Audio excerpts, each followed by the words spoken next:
네, 우리 2025 비전을 큰 목소리로 외쳐보도록 하겠습니다. 시작. 진리 안에서 행하라. 진리 안에서 행하라. 할렐루야. 아멘. 감사합니다. 함께 나눌 말씀은요, 우리 사무엘상 14장 6절 우리 한 구절 말씀 보도록 하겠습니다.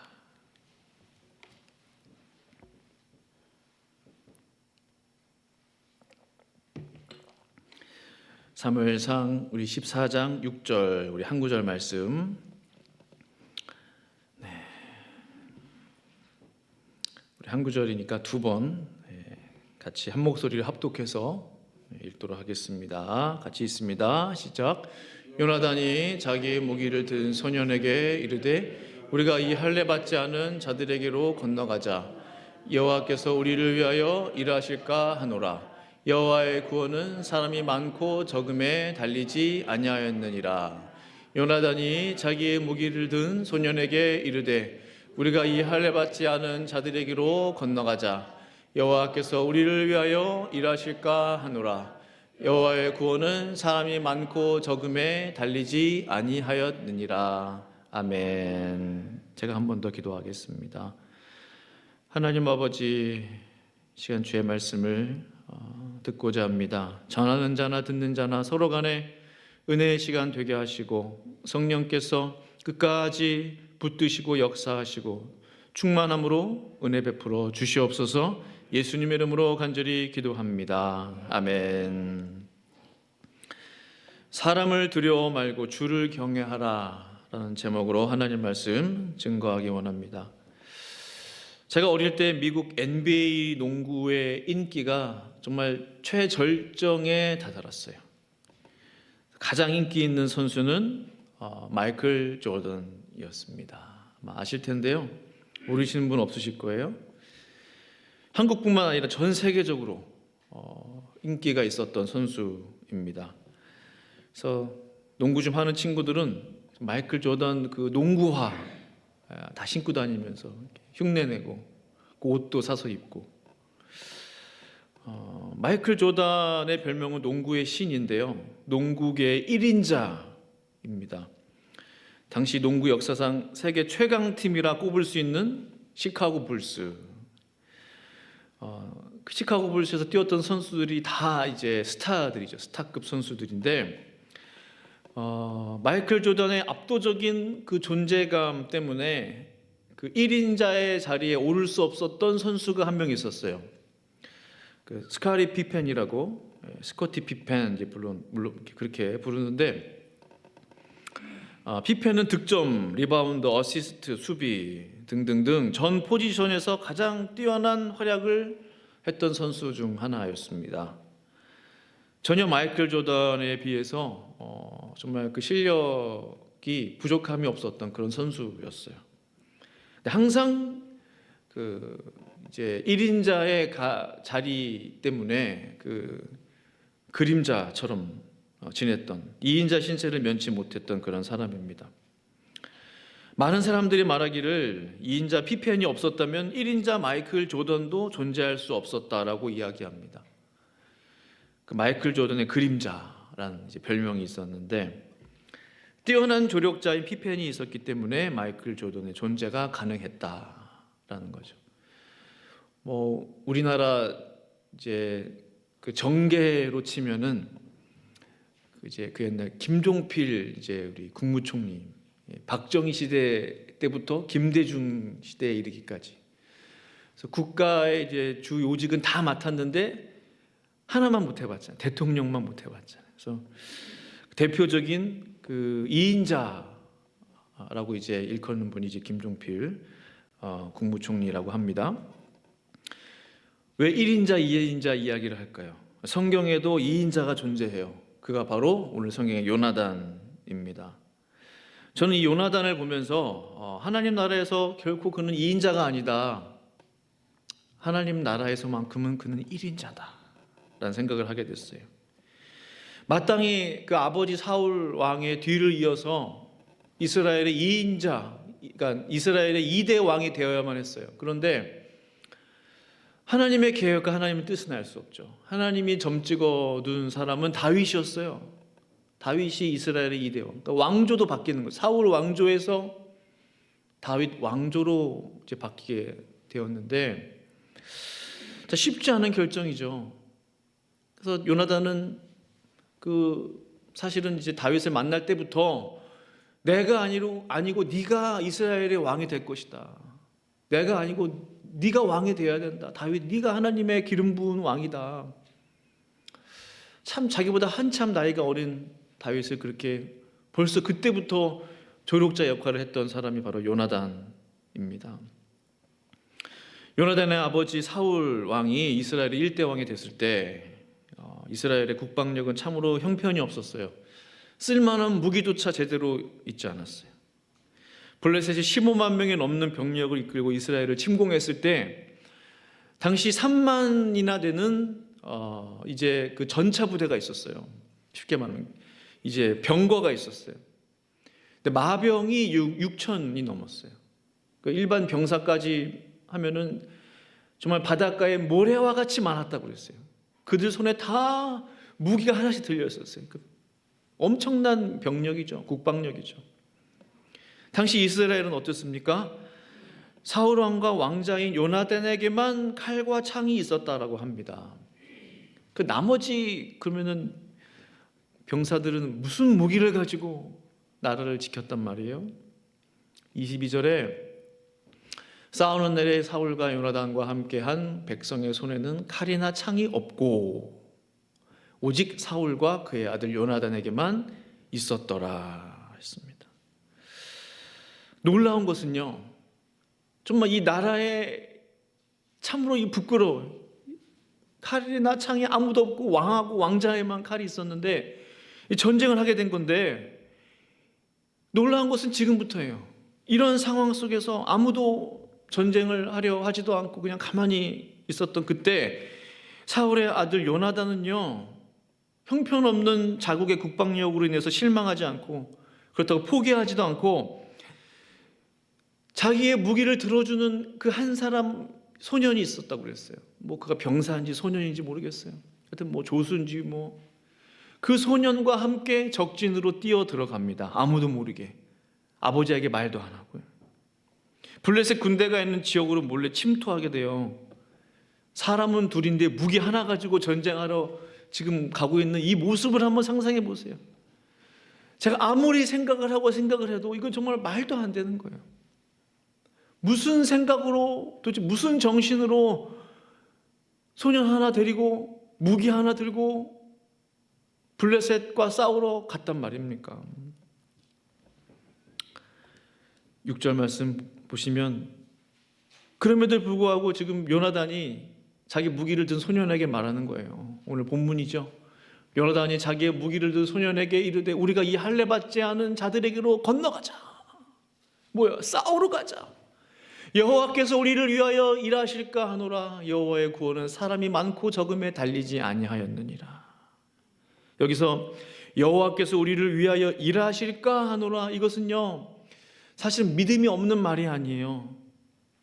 하나님께서 우리와 함께 하시면 이길 수 있다라는 의미예요. 왜냐하면 뒷구절이 중요해요. 여호와의 구원은 사람이 많고 적음에 달려있지 않기 때문에 하나님이 우리와 함께 하시면 너와 나 단 둘이지만 이 전쟁에서 승리할 수 있다라는 믿음인 거예요. 반대로 하나님이 우리와 함께 하지 않으시면은 이 전쟁에서 이길 수 없다라는 의미도 되는, 그것 또한 믿음이에요. 그러니까 하나님에게 달려있다는 거예요.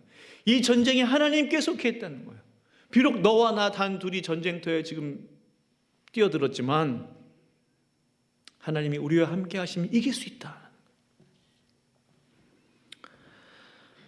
사랑하는 성도 여러분, 우리에게 필요한 마음은 바로 이러한 마음이에요. 이 전쟁에서 이길 수 있는 그 결정적인 키를 누가 가지고 있느냐, 그 믿음의 고백인 거죠. 질 수도 있고 이길 수도 있다. 그러나 그 키는 사람에게 있지 않다. 사람에게 달려있지 않다. 우리에게 속해 있지 않다. 하나님에게 속해 있는 일이다. 하나님이 하실 수 있는 일이다. 그것이 요나단의 마음이었어요. 나를 따르는 자가 비록 너 한 사람뿐이지만 우리 손에 들려있는 무기가 단 하나뿐이지만, 내 앞에 15만 명이 넘는 적군이 지금 있지만, 그러나 하나님은 오늘 우리의 생명을 얼마든지 구원해 내실 수 있다라는 그 믿음. 저는 오늘 그 요나단의 믿음이 정말로 부러웠어요. 요나단도 이 다윗의 정말 그 그늘에 가려져 가지고 정말 그럴 뿐이지, 요나단 한 사람을 놓고 볼 때 정말로 나은 사람이야. 아버지와 뭐 비교도 할 수 없고, 다윗과도 견주어 볼 때도 정말로 뛰어난 하나님의 사람이었어. 반면 그 아버지 사울왕은 어땠습니까? 사울왕도 군대를 소집을 해요. 소집을 했더니 3,000명이 모였다고 그랬어요. 성경을 보니까 2,000명은 사울왕을 따르고 1,000명을 요나단에게 보냈다고 그랬어요. 요나단은 단 한 사람만 데리고 전쟁터에 뛰어든 거죠. 2,000명의 군사를 불러 모았는데 그들이 다 벌벌 떨었다고 그랬어요. 이제 전쟁을 해야 되는데 그 숫자적으로도 지금 게임이 안 되잖아요. 지금 뭐 3만, 거의 숫자가 4만 이상 전쟁을 해야 되는데 지금 2,000명 가지고 무슨 전쟁을 하겠어요. 성경을 보면 그들조차도 벌벌 떨었어요. 백성들이 마음이 다급하고 절박해서 굴 속에 숨고 숲 속에 숨고 바위 틈에 숨기 시작했다고 그랬어요. 성경 보시면. 사울왕은 어땠습니까? 사울왕은 용감했나요? 제사장 사무엘이 빨리 와야지 제사를 드리고 예배를 드리고 이제 전쟁을 해야 할 텐데, 이 정해놓은 시간 일주일에 오기로 했는데 일주일을 넘어가는 거예요. 백성들이 사울왕을 떠나갑니다. 그 모습을 보고 사울왕은 그 모습을 보고 두려워서 자기 마음대로 제사를 드리게 돼요. 사울왕도 역시 사람으로 인해서 두려움이 가득했던 사람이었어요. 그러니까 뭐예요? 일반 백성들도, 소집한 군인들도, 그들을 이끌어야 할 왕도 지금 완전히 두려움에 사로잡힌 거예요. 7절 말씀을 보시면 우리 같이 한번 읽어볼까요? 7절 말씀 시작. 히브리 사람들 가운데서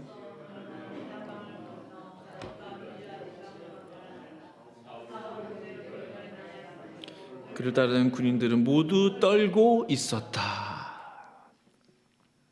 그 그림을 한번 상상해 볼 때, 참 이거 얼마나 이 참 안쓰러운 불쌍한 그런 지금 분위기인가.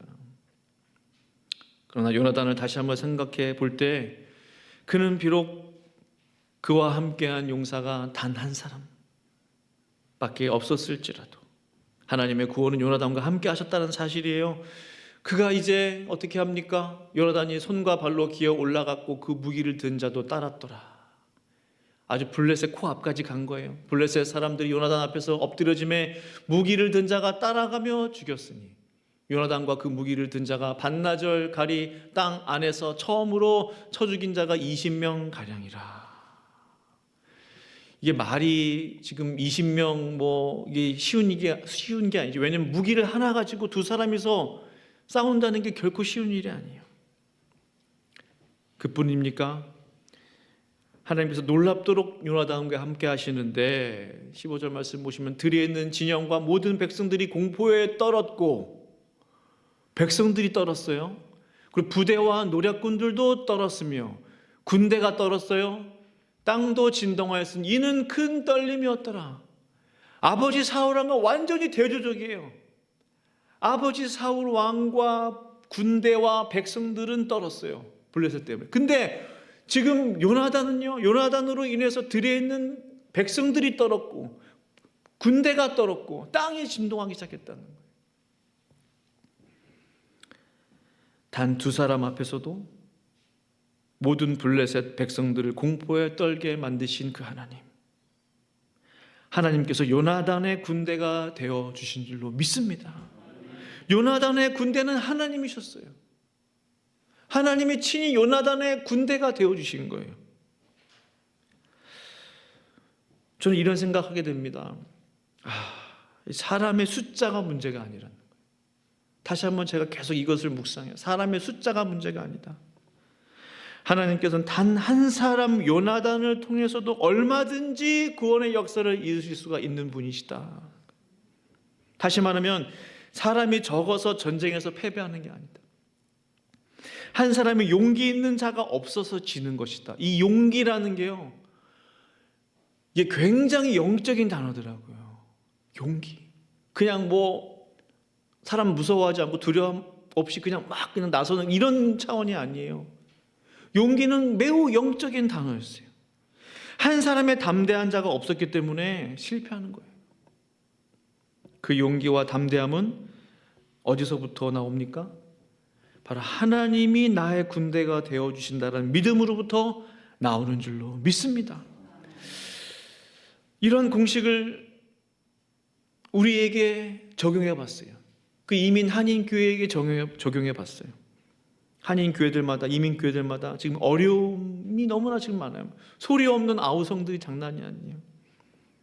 문제가 뭐예요? 사람이 없어서 어려움을 겪고 있어요. 사람이 없는 것이 위기예요. 설교를 준비하는 제 자신도 이 사람이 없어서 한숨을 쉬면서 내가 왜 이러나 그랬는데, 곰곰이 생각해 봤어요. 정말 큰 위기가 뭘까? 사람이 없는 것이 위기일까? 사람이 없는 것 때문에 큰 위기일까? 그렇지 않더라고요. 그럼 요나단이 지금 오늘 보여준 이 모습은 뭐예요? 사람하고 전혀 상관이 없었어요. 사람의 숫자와도 상관이 없었어요. 그를 따르는 사람이 몇 명이냐 중요하지 않았어요. 어떤 무기를 가지고 있냐 그것도 중요하지 않았어요. 하나님이 보시는 이스라엘의 위기는 뭐냐는 거죠. 하나님께서 진단하시는 이민교회의 진짜 문제가 뭐냐는 거죠. 사람이 아니라는 거죠. 정말로 사람이 문제라면 오늘 이 말씀과 이 본문과 이 설교는 전혀 의미가 없는 거예요. 설교 들을 필요가 없어요. 진짜 문제는 사람이 아니라 우리 마음속에 두려움이라는 거예요. 이 두려움이라는 적이었어요. 사울 왕 마음 가운데, 백성들의 마음 가운데, 병사들의 마음 가운데 두려움이라는 적이 가장 큰 적이었어요. 요나단과의 차이점이 무엇입니까? 요나단의 마음 가운데는 두려움이 없었어요. 진짜 문제는 숫자가 아니라 두려움이다. 사울과 함께한 병사가 2,000명이나 되었지만 하나님께서 사울을 쓰셨습니까? 아니에요. 왜요? 하나님은 두려워하는 사람을 쓰실 수가 없다는 사실을 깨달았어요. 용기가 없는 사람은 하나님을 쓰실 수가 없어요. 하나님께서 여호수아에게 말씀하셨죠. 강하고 담대하라. 지극히 강하고 담대하라. 지극히 강하고 담대하라. 용기를 가져라. 담대함을 가져라라고 말씀. 그것이 왜 신앙이기 때문에. 그것이 곧 믿음이기 때문에. 오늘 요나단은 사람이 아니라 하나님을 두려워했어요. 그러나 사울 왕은 하나님이 아니라 사람을 두려워했다는 사실입니다. 이 한 가지 사실이 엄청난 결과를 만들어내는 거예요. 잠언 29장 25절에 사람을 두려워하면 올무에 걸리게 되거니와 여호와를 의지하는 자는 안전하리라. 저 말씀이 굉장히 순화돼서 나온 건데, 사람을 두려워하면요 올무에 걸릴 뿐만 아니라 망할 수도 있어요. 사울 왕처럼 이 일 때문에, 사람을 두려워한 이 사울 왕의 이 행동 모습 때문에 하나님이 사울 왕을 버리게 되는 결정적인 계기가 돼요. 사람을 두려워하는 마음 때문에. 사랑하는 성도 여러분, 우리의 모습을 정직하게 돌아볼 수 있기를 원합니다. 나는 하나님을 두려워하는가 아니면 사람을 두려워하는가? 우리가 잃어버린 것은 사람인가 아니면 하나님이신가? 우리가 되찾아야 하는 것은 사람인가 아니면 하나님이신가?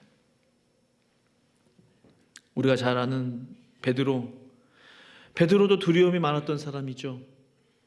사도 베드로가 안디옥에서 사역할 때 이방인과 함께 교제하고 같이 친교 나누고 식사했어요.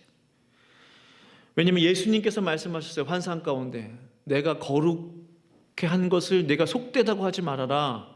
무슨 뜻이에요? 이방인들에게도 구원이 있음을 알게 하신 거예요. 그때로부터 고넬료에게 구원이 임하는 것을 보면서 그때로부터 베드로가 이제 이방인들과 친구가 되기 시작했어요. 이방인들과 교제하기 시작했어요. 아, 이방인들에도 구원이 있구나. 그들을 멀리하면 안 되는구나. 그러니까 오늘날 안디옥에서 베드로가 이방인들과 식사를 하고 있는데 갑자기 유대인들이 온 거예요. 근데 베드로가 이상한 행동을 취해요. 갑자기 그 유대인들 앞에서 이 사람들과 친하지 않은 티를 내는 거예요. 안 그런 척을 하는 거예요. 요즘으로 말하면 아, 나 먼저 갈게. 뭐 좀 볼 일이 있어서. 쓱 그러더니 그 자리를 피하는 거예요. 식사한 사람들과 별로 친하지 않은 척을 하는 거예요. 베드로의 태도가 바뀌는 거예요. 베드로가 왜 그 자리를 피했습니까?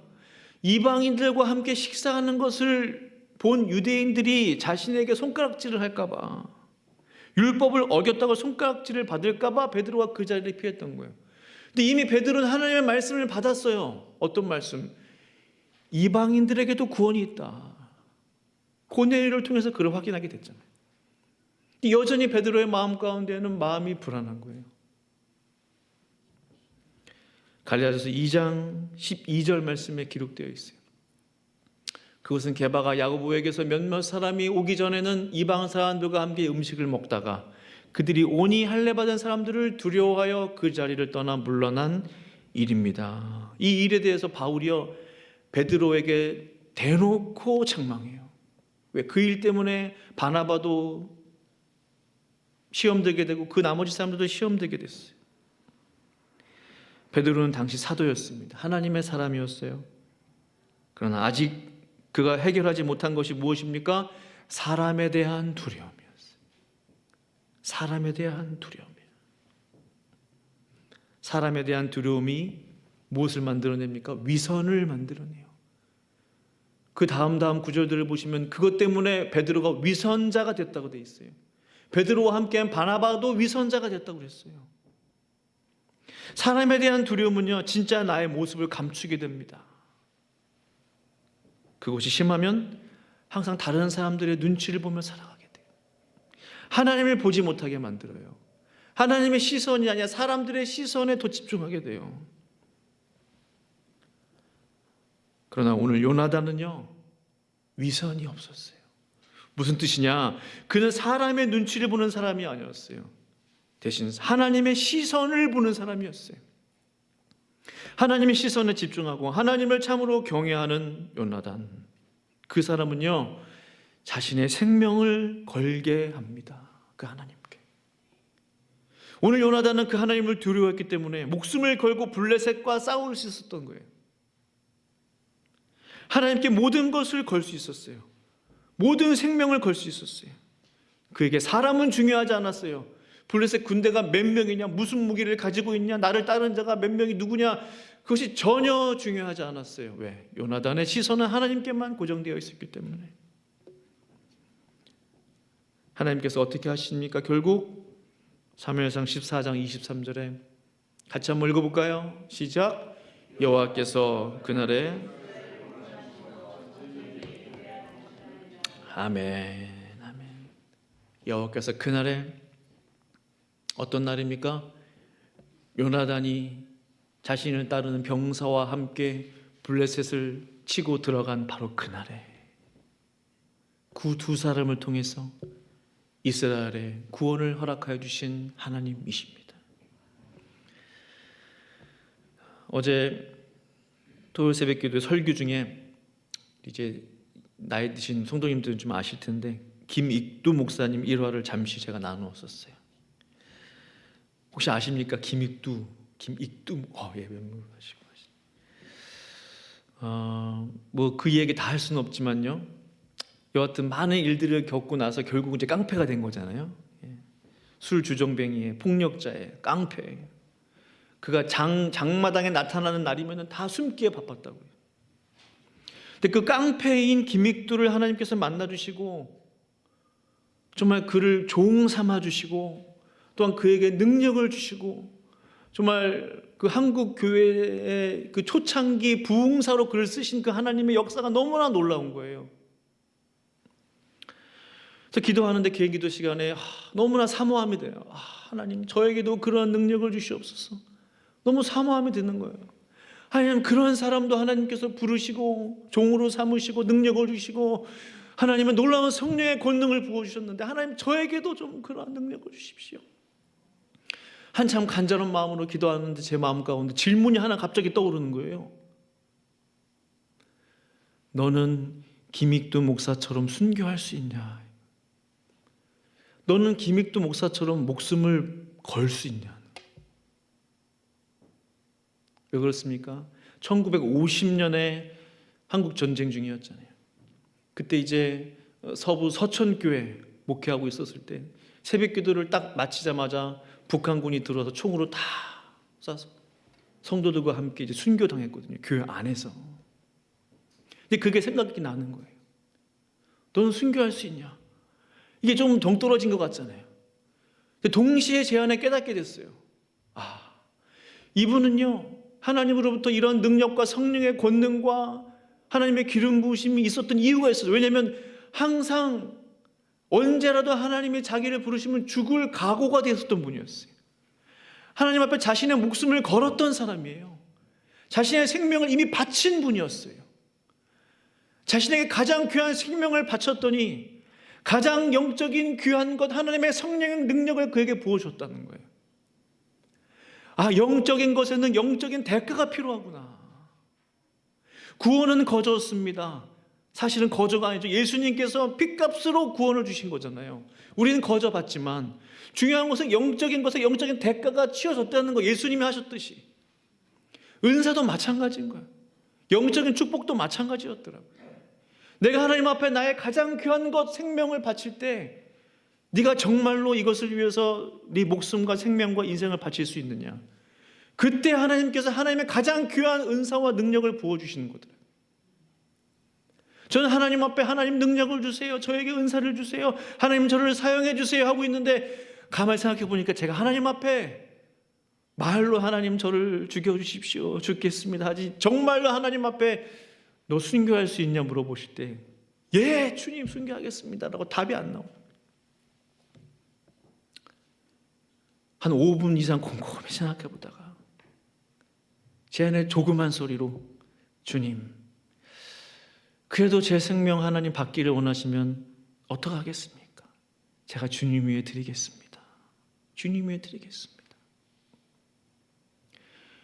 요나단을 생각해 봤어요. 요나단은 자기 정신으로 블레셋과 싸우러 간 게 아니에요. 이미 보니까 요나단은 자신의 생명을 바친 사람이었어요. 단순히 하나님께서 우리와 함께 하시면 이 전쟁에서 우리가 이길 수 있다. 그런 그냥 단순한 고백이 아니라 무슨 정신으로 둘이서 전쟁터에 뛰어들었겠습니까? 그는 이미 요나단은 자신의 목숨을 바친 거예요. 나라를 위해서, 민족을 위해서, 백성들을 위해서 자신의 목숨을 바쳤어요. 그러니 아무한테도 말하지 않고 나왔죠. 왜 말하면 말리니까. 어디 전쟁터에 둘이 들어가냐고. 성경에 나왔지 않지만 그 마음이 보이는 거예요. 왜 몰래 둘이 나와서 블레셋에 들어갔냐. 요나단이야말로 목숨을 걸은 사람이에요. 성경의 위대한 인물들마다 자신의 생명을 바친 사람들이었더라고요. 생명을 바치니 하나님께서 그 생명을 보존시켜 주시는 거예요. 죽기를 각오한 자 하나님께서 책임지신다는 거예요.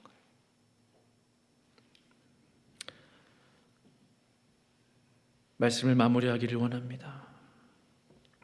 우리가 사람을 두려워하면 하나님의 능력이 내 안에 온전히 나타날 수가 없습니다.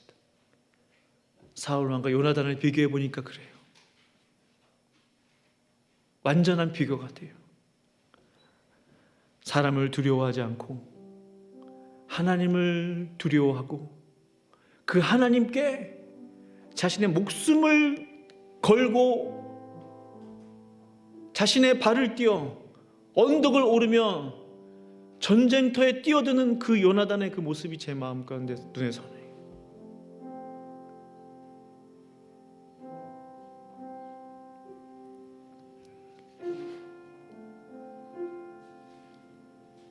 그는 어떤 마음으로 전쟁터에 뛰어들어갔을까?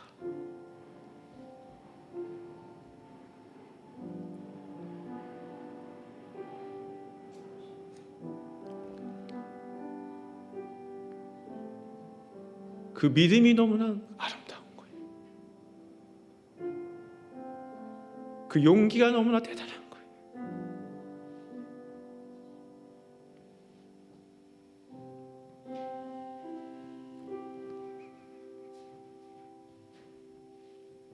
사람이 아닌 하나님을 두려워함으로, 경외함으로 하나님의 놀라운 역사의 주인공들이 다 되실 수 있기를 간절히 축원합니다. 함께 말씀 생각하시면서 기도할 수 있기를 원합니다. 하나님, 요나단처럼 믿음의 사람, 용맹의 사람, 용기의 사람이 되게 하여 주시옵소서. 사람을 두려워하지 않게 하시고 하나님을 경외하게 하소서. 합심으로 기도하시겠습니다. 걸어가신 아버지,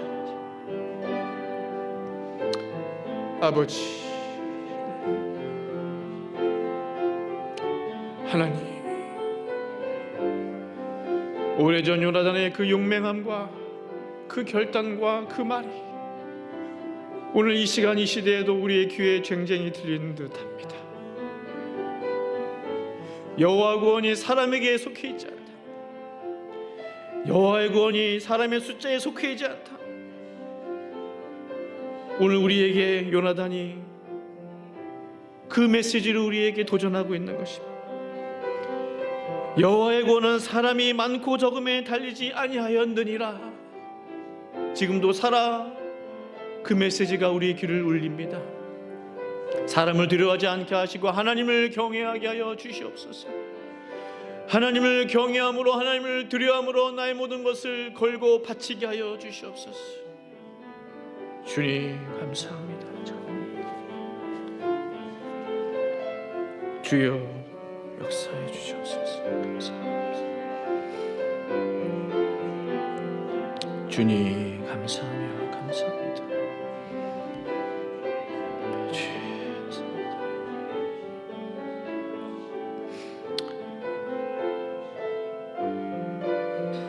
감사하며 예수님의 이름으로 간절히 기도드립니다. 아멘. 찬송가 우리 585장 부르시면서 헌금봉헌 하시겠습니다.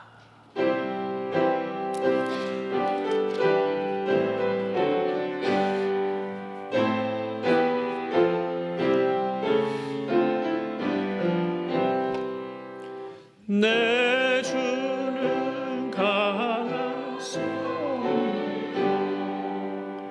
방패와 병기 되시 그 난란에서 우리를 구하여 내시리로다. 옛 원수 마귀는 이때도 힘을 써 모략과 권세로 무게를 삼으니 전하에 누가 당하랴. 내 힘만 의지할 때는 패할 수밖에 없도다. 힘 있는 장수 나와서 날 대신 싸우려우네. 이 장수 누군가 주 예수 그리스도 만군의 주로다. 당할 자 누구랴. 반드시 이기리로다. 이 땅의 마귀들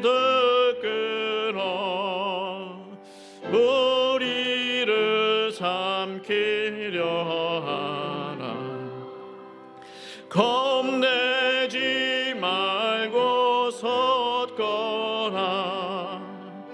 진리로 이기리로다.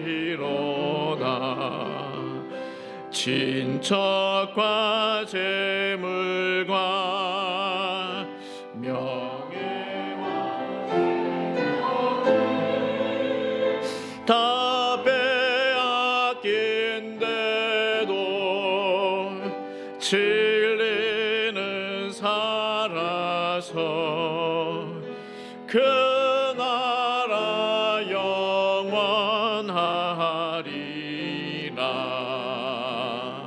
아멘.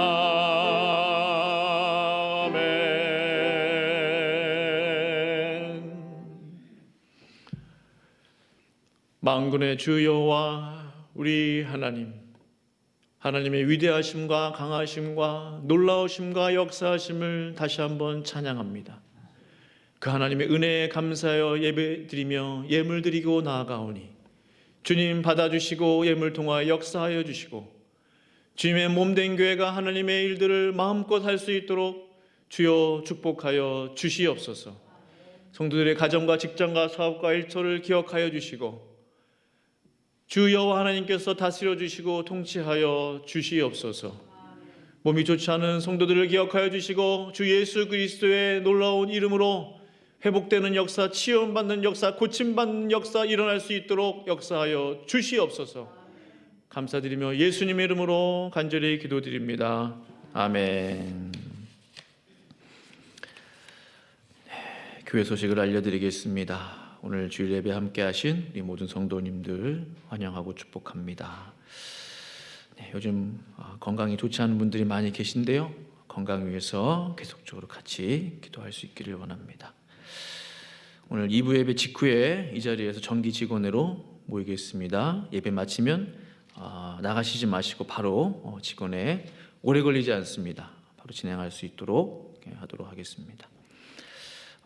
우리 건축 특별 헌금 광고가 하나 있는데요.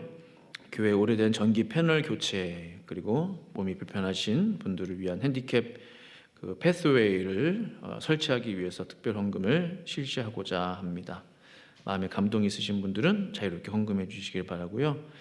이와 관련해서 직원회 때 잠시 말씀 나누도록 하겠습니다.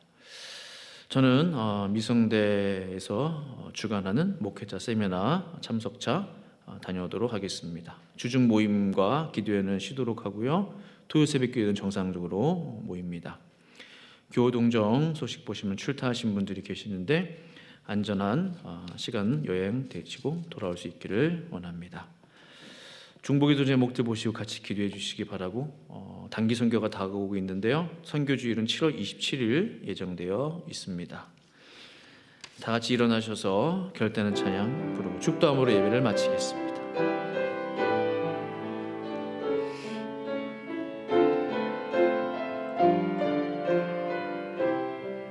아무것도 두려워 말라. 아무것도 두려워 말라. 주 나의 하나님이 지켜주시네. 놀라지 마라. 겁내지 마라. 주님 나를 지켜주시네. 내 맘이 힘에 겨워 내 맘이 힘에 겨워 지칠지라도 주님 나를 지켜주시네. 세상에 엄한 풍파 몰아칠 때도 주님 나를 지켜주시네. 주님은 나의 산성, 주님은 나의 요새, 주님은 나의 소망, 나의 힘이 되신 여호와. 우리 한 번 더 주님은 나의 산성 선포합니다. 주님은 나의 산성, 주님은 나의 요새, 주님은 나의 소망, 나의 힘이 되신 여호와. 아멘. 지금은 우리 주 예수 그리스도의 은혜와 하나님 아버지의 놀라우신 사랑하심과 우리 성령 하나님의 역사 충만 위로 교통하심이 이인자의 삶을 살았던, 그러나 하나님의 나라에서 결코 이인자가 아닌 요나단, 사람을 두려워하지 않고 하나님을 경외하며 하나님을 두려워할 줄 알았던, 자신의 목숨과 생명을 걸고 하나님 여호와만을 의지하여 전쟁터에 뛰어들었던 요나단과 같은 믿음의 사람들이 되기를 소원하고 원하는 사랑하는 새벽교회 성도들 머리 위에 지금부터 영원토록 함께 있을지어다. 아멘.